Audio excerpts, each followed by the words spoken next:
Karibu sana msikilizaji katika kituo chetu hichi ili nipate kukusimulia ama kukujuza yale ambayo yameweza kutokea katika siku ya leo, ili pia tuweze kuhakikisha kwamba tunazidi kujifahamisha, lakini pia kuelimika kuhusu kila ambacho kinaweza kuendelea. Msikilizaji, Mheshimiwa Emmanuel Nchimbi amepata kutrend sana katika mtandao siku ya leo baada ya klipi yake kutokea akizungumza kinyume na uongozi wa Samia Suluhu kama inavyoweza kutafsiriwa. Lakini Mheshimiwa Nchimbi amezungumza dhidi ya uongozi mbovu, lakini pia ameweza kupitia baadhi ya viongozi ambao walinyoosha uongozi wa nchi ya Tanzania na ambao kweli kulingana na yeye walikuwa na nia njema na wananchi wa nchi ya Tanzania. Amepata kuwasifu na akasema kwamba ndo mwisho ambapo aliona uongozi uliokuwa unawafanyia wananchi kazi kisawasawa, uliokuwa na utendakazi uliowajali wananchi, uliokuwa na utu. Msikilizaji, ni maneno yake Bwana Emmanuel Nchimbi ambaye ameweza kuyazungumza kwenye klipu hiyo ambayo imeweza kuvuja katika mtandao msikilizaji, na naomba nikupeleke kwenye taarifa hii moja kwa moja tupate kwanza kuielewa, kisha tuizamie zaidi tupate kuelewa kwamba Bwana Nchimbi alikuwa anamaanisha kipi hapa. Sema kwamba tuliwahi kuwa na bahati ya kipekee ya kupata mtu aliyepinga kwa maneno na kwa vitendo matumizi mabaya ya madaraka. Yaani kwamba nchi ya Tanzania iliwahi kupata bahati ya kipekee kwa kupata kiongozi ambaye alizingatia kisawasawa kwa maneno na kwa vitendo matumizi mabaya ya madaraka.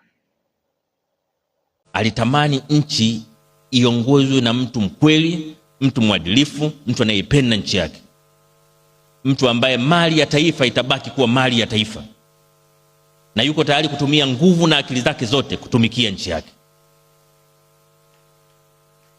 Hiyo ndio aina ya mtu Nyerere alimtaka, na kwa maneno mengine alikuwa anatutafutia mtu anayefanana naye.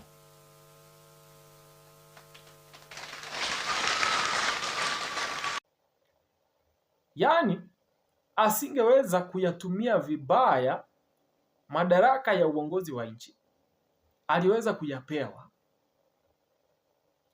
Kwa mfano, kuwahujumu wananchi ama kupora mali ya serikali, kuuza baadhi ya rasilimali ambazo ni za Watanzania,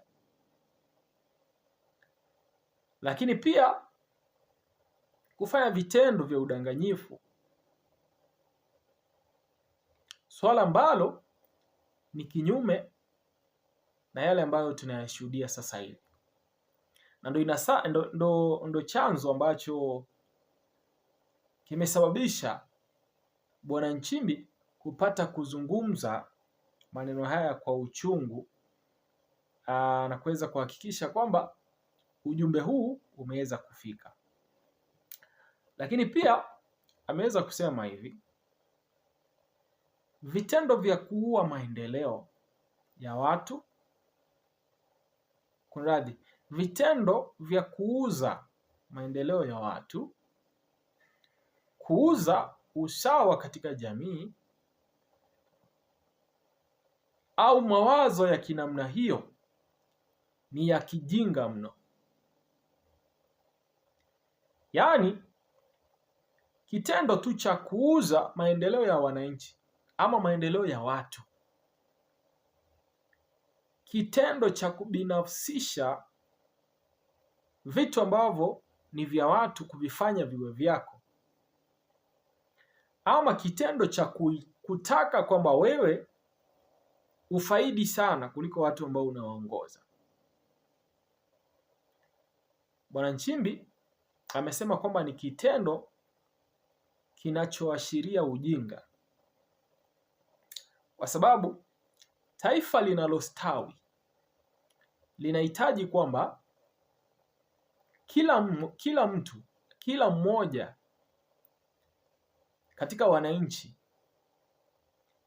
kila mmoja ambaye ni Mtanzania ashiriki katika kuhakikisha kwamba taifa linastawi ama linaendelea kustawi, kinyume na kuhakikisha kwamba unavuta nyuma baadhi ya maendeleo ambayo yanapaswa kufanyika, ama unafanya hivyo kwa sababu za kibinafsi, sababu za kuhakikisha kwamba wewe umejinufaisha na umepata kile ambacho unahitaji.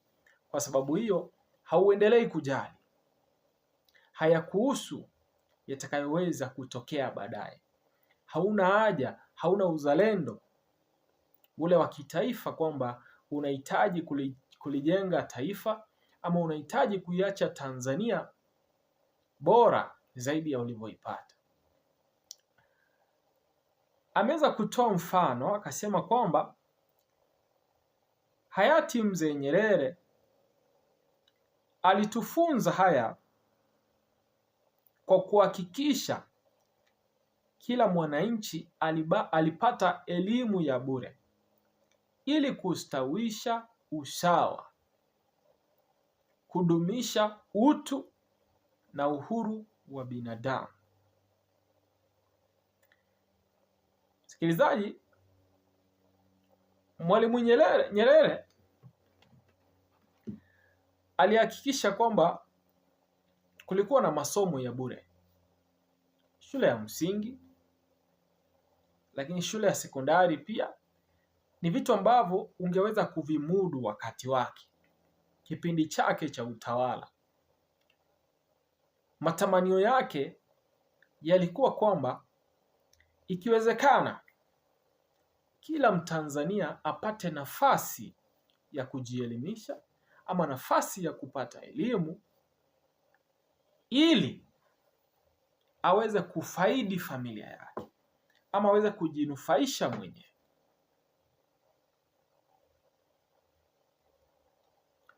Ni kitu ambacho kinaonyesha kwamba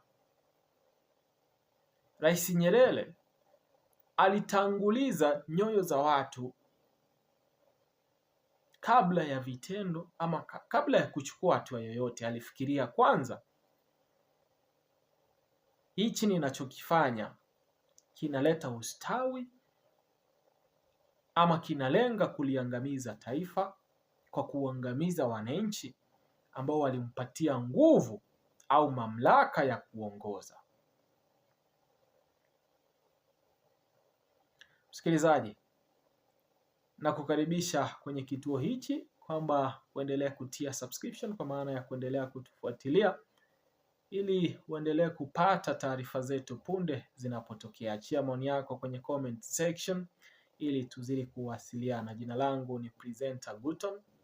Nipo hapa kila siku kuhakikisha kwamba ninakufahamisha na ninakujuza yale ambayo yanaendelea kutokea.